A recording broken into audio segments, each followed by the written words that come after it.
Hello everyone, so again for the sake of copyright, I will be showing gameplay instead of showing clips from the show so I don't have any risk of getting a strike. Please like and subscribe or support me on Patreon, I would love to do this full time if possible. Also, before I get back into it, this is a spoiler warning as I will be talking about a lot of different moments in the show. So I finished Zenshu finally, and it was just okay. I think maybe I'm already isekai'd out, but I found this one kind of boring. I don't know why I watched so many isekais recently, but it is what it is. The story was again a generic isekai. Some girl who is an animator almost dies and gets isekai'd into the world of a movie she watched called A Tale of Perishing. There she meets the protagonist of the movie and she becomes one of the protectors of the world they live in. The concept is nothing new. The only thing that is slightly interesting is that the main character has the ability to bring her drawings to life in this world, and she uses it to defeat the enemies in this world, or the voids as they are called. The setting itself is also not that interesting.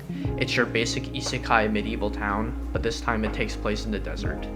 The townspeople are also your typical mismatch of isekai beings, normal people, animals, animal people, and elves.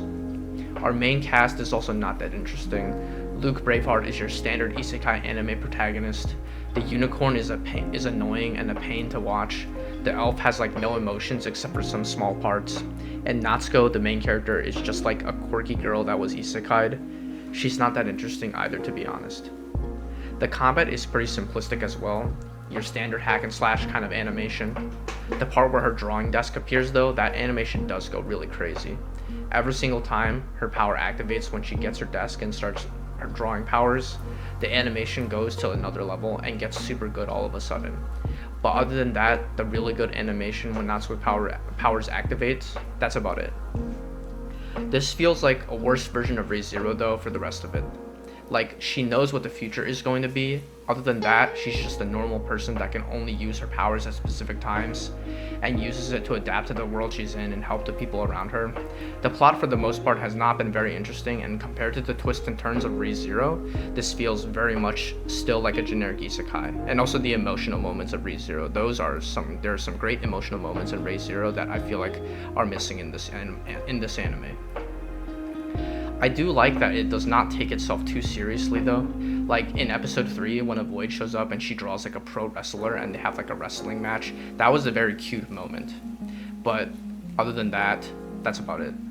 The romance aspect of it is also not great. Like, I get that as their relationship develops and they start falling in love with each other, but I just can't get too into it that much.